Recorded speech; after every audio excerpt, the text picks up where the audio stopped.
dia bahan-bahan kegiatan Kilik 19. Berapa suhu ruangan di tempatmu? Ini bahannya. Oke, kita buka dulu. Ada termometer. Ada tempat lampu. Ini dia. Dan ada lampu. Kemudian ada tabung.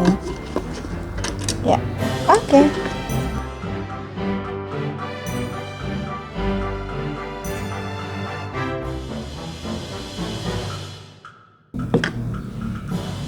Pertama-tama bukalah ini.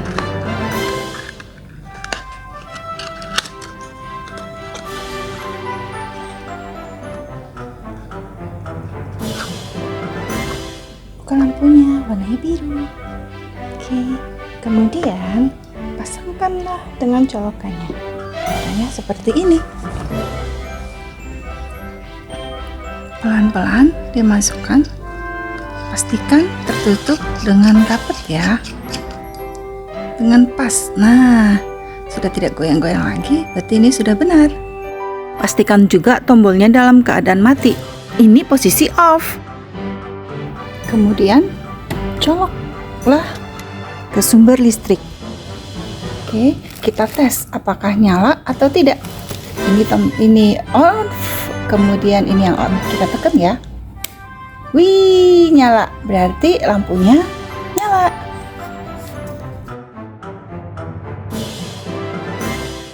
Percobaan greenhouse effect atau efek rumah kaca.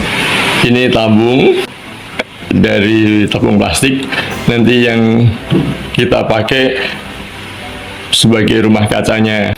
Kemudian ini ada tempat lampu yang ada ininya ya, jadi ini nanti bisa mati, bisa untuk menghidupkan tuh yang ini. Ini nanti dimasukkan ke stop kontak yang ada di sana tuh. Kemudian adik-adik terima lampunya seperti ini ya.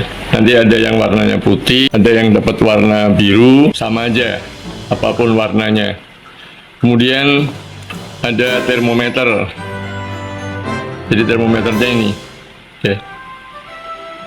Jadi termometer ini nanti ada skalanya, ada Celsius. Jadi ini Celsius, ini Fahrenheit. Nanti yang kita pakai yang sebelah sini, yang Celsius ya. Cara untuk membaca termometer.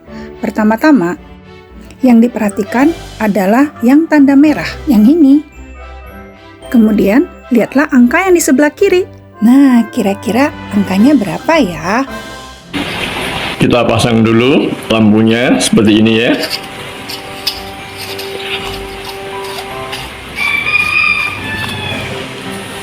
Kemudian kita pasang di stop kontak ini.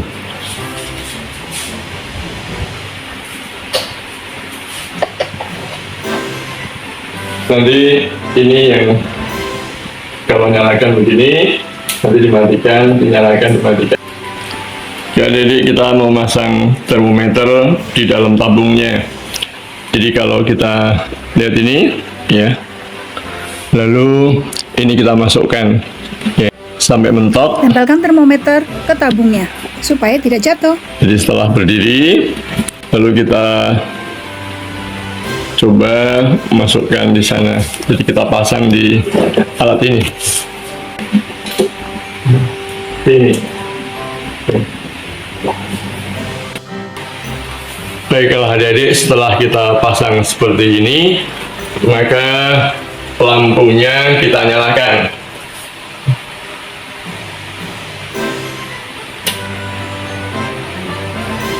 Nah, kita tunggu sampai 15 menit. Lalu apa yang terjadi, kita lihat suhunya mula-mula ini 30 ya. Nanti akan pelan-pelan akan naik.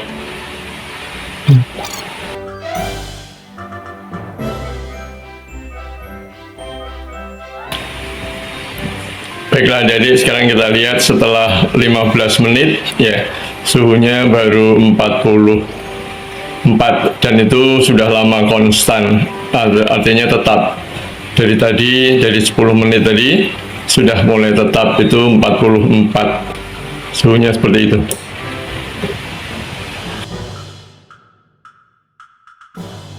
Halo adik-adik, selamat siang. Kita ketemu lagi di Kilik Indonesia.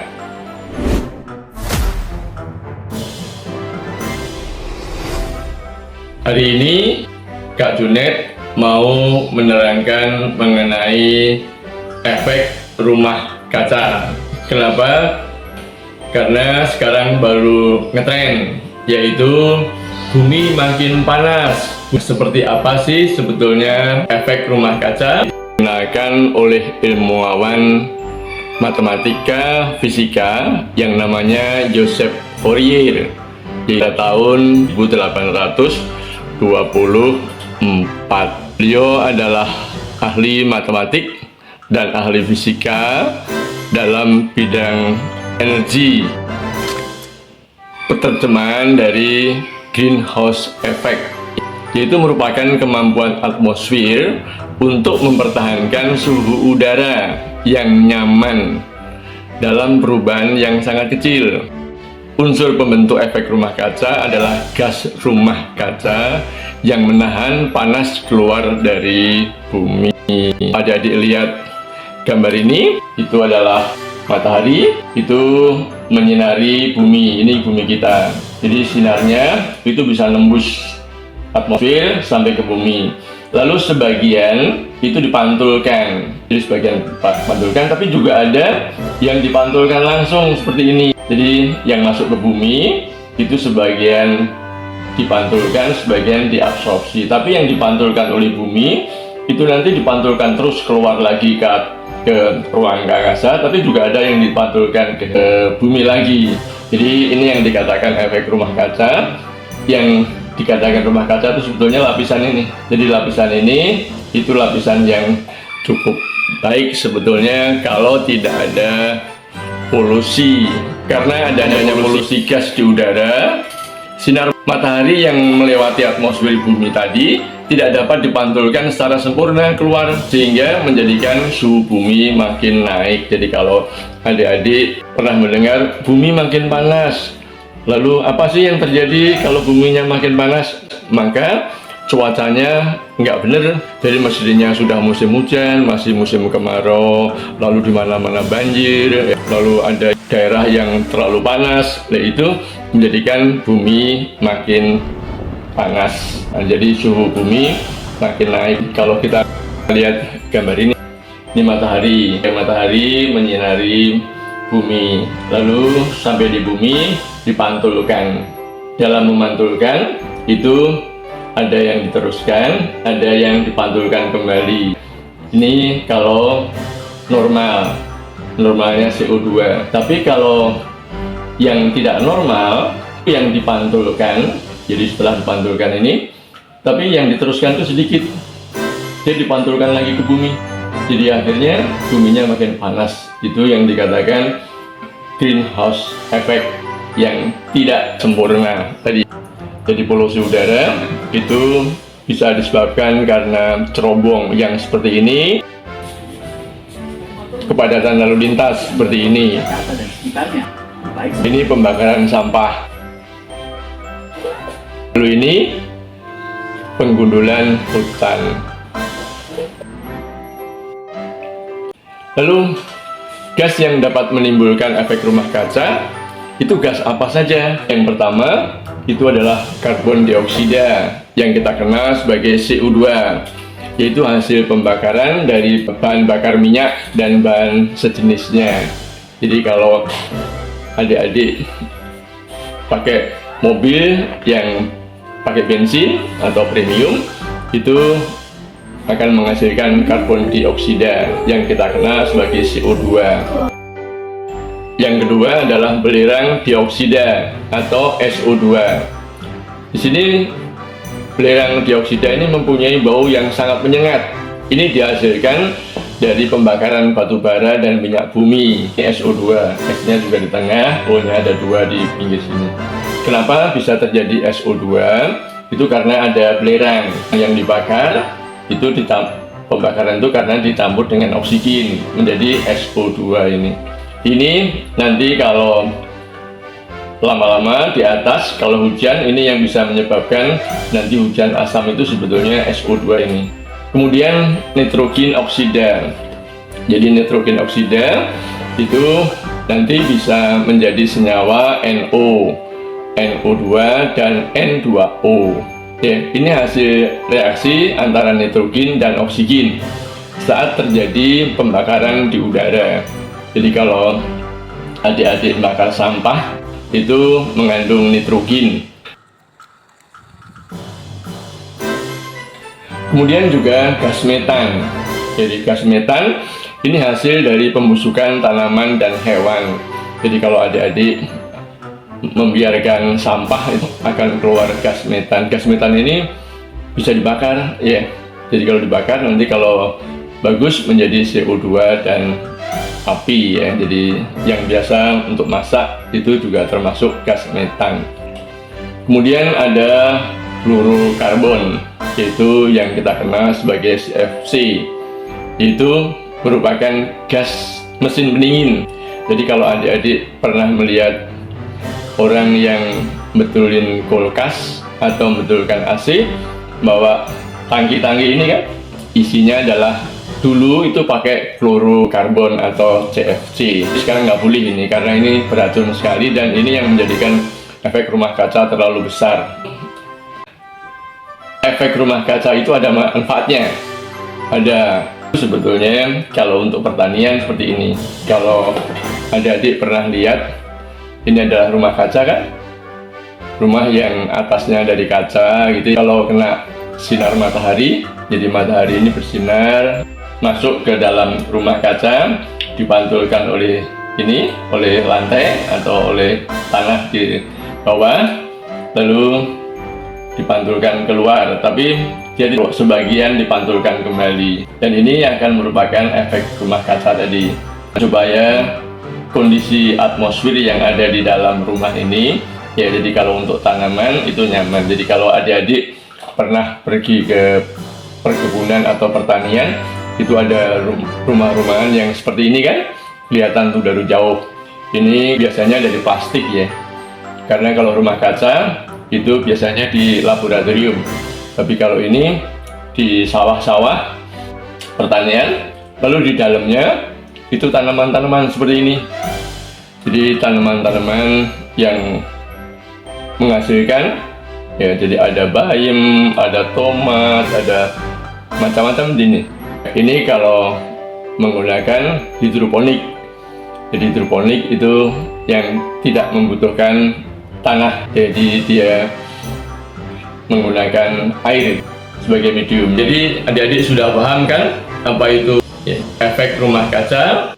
Suatu peristiwa pemantulan dari cahaya matahari oleh gas-gas yang menyelimuti permukaan bumi kita, yaitu gas-gas yang berada di atmosfer bumi kita.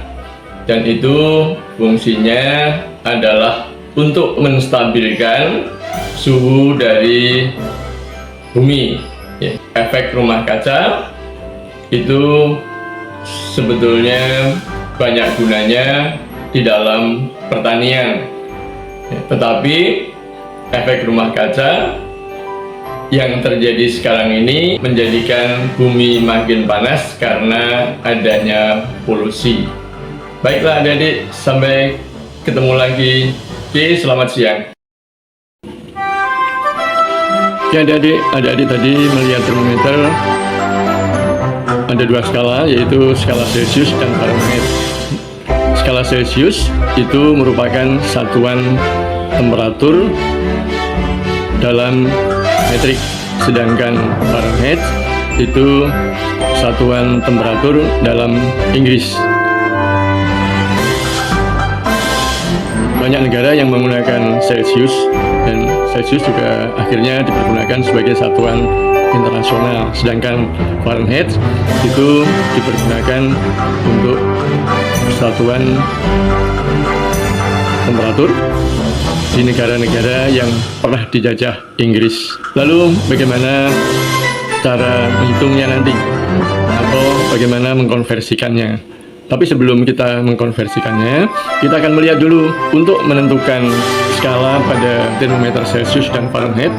Itu dua-duanya menggunakan dua titik yang sama, yaitu pada saat air membeku dan pada saat air mendidih.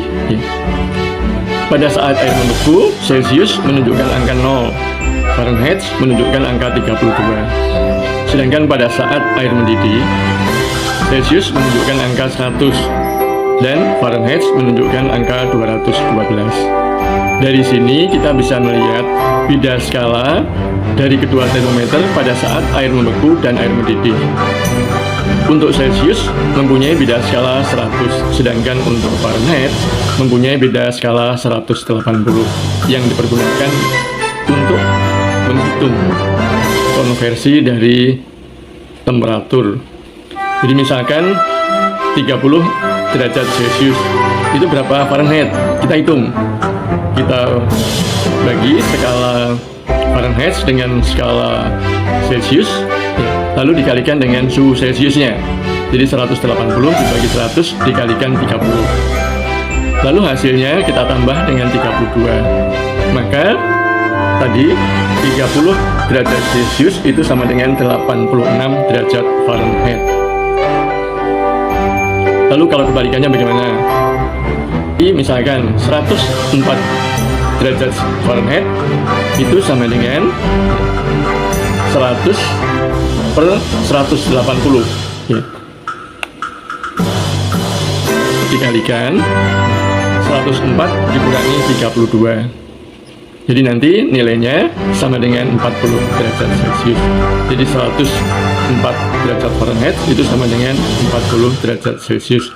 30 derajat Celsius sama dengan 86 derajat Fahrenheit. Selamat bekerja. Dadah.